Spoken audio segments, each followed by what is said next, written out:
To that, Marc joins us now, the former Chief of Staff to the former Vice President, Mike Pence. Marc, good morning. Good to see you. Good morning. Thanks for having me. The DSA, is it an asset to the Republicans or a challenge? Oh, I think it's an asset for Republicans. Let's keep in mind, John, that I think that midterm cycles are usually not good for the party in power.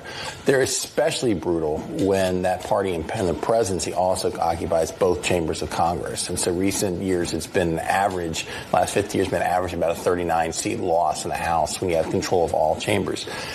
When you add to that what you just showed, it's the president's approval rating now dipping into the mid to low 30s.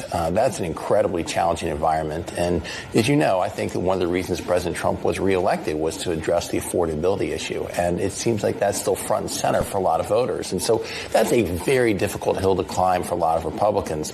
The Democrats nominating socialist candidates, and there's a lot that says, well, this isn't limited to New York. It's not. You've seen it now in Colorado. You've seen it in Michigan. You've seen it in other states. And so this is certainly a huge advantage for Republicans. But is it enough to overcome all those other things? Probably not nationally. But will it limit Democrat gains? I think it will. They potentially limit the gains, but how much of the midterm election is going to be a knee-jerk protest vote on what is going on right now at this? A huge amount. That's predominantly what it's going to be, Emery's. But I think that history has shown, when Republicans had huge cycles in 2010 and 2014, we didn't perhaps reach what we could because there are a few nominees that created headline challenges for us. And I think it's the same dynamic on the left right now. John asked this question a few months ago when Trump made a similar comment, and Tyler alluded to it. A tiny little bit more for your gasoline is what Trump told voters on Long Island on Friday because he wants to rid the regime of a nuclear weapon.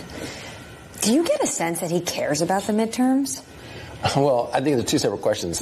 No, I don't think, because he's not on the ballot. And I recall being in 2018 and having a conversation in private at the president's dining area where he asked me my thoughts. And I thought it's going to be bad for us. And he was like, well, that's not going to be so bad. There's a lot of things I can do with Democrats. And so when he's not on the ballot, I don't think he has the same concern. I think as far as the war with Iran, I think the challenge to the administration is that there's been so many different explanations for it, so many different explanations of what the timeline is going to be. And that creates, I think, consternation for a lot of voters. Is it about nuclear weapons? Is it about degrading the military capability? Is it about energy? Is it about regime change? And is it going to be a 30 or 60-day war, or is it going to drag on? And so I think there could be a lot of explanations to ask the American people, look, this is going to be the cost because we're going to change the equation in the Middle East for generations to come. But that's not what the administration did on the front end. And so I think it's hard to play catch-up. Voters were never sold on this, and they're never connected with it either, and you're right to bring it up. And increasingly we were seeing more of an isolationist party in the Republican Party, which is kind of at odds with what the president is doing with his own party. There is a growing isolationist wing, and John, I think part of that, if you read some of the policy coming out of the Pentagon, is part of Bridge Colby's explanation for saying we can't be involved in Ukraine and we can't be involved in the Middle East. We have to focus on China. Runs counter to the most recent tweet the president put out about Korea, and basically, in saying we're going to pull back on our exercise there, that runs counter to what they've been saying.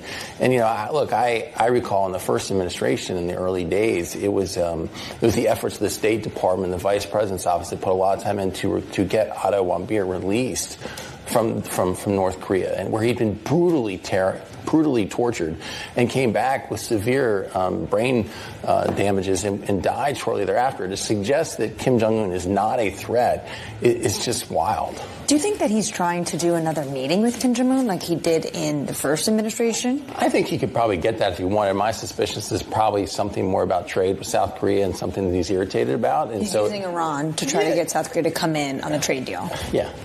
Yeah, it makes sense, I guess, because that's what he does, right? Carrot and stick. I want to ask you one question. We talk a lot about how gas prices is an issue for this administration because of affordability. But is it also an issue because it's rising, creating a tension in the bond market, and we see yields rising because of higher energy costs? Absolutely. I think it's all connected. But I also would tell you, I believe from a sheer political perspective, it's also fertilizer prices. It's also, what you're seeing in middle America, where traditionally the president has had enormous support, and particularly you look at battleground state like Iowa, that people have assumed is ruby red, is now is looking like it's going to be predominantly Democrat this cycle. These problems have been accumulating for how many years now? Through the pandemic and on the other side. And successive administrations have totally failed to address it. You need a massive supply side response on a range of issues. a coherent supply-side response on a range of issues to do something about this price pressure? We've had shock after shock after shock. And the big one was COVID. Then was Russia's invasion of Ukraine, which just added a little bit more to energy prices and fertilizer as well. And then food. been negative supply shocks, and that's been the issue. Yes.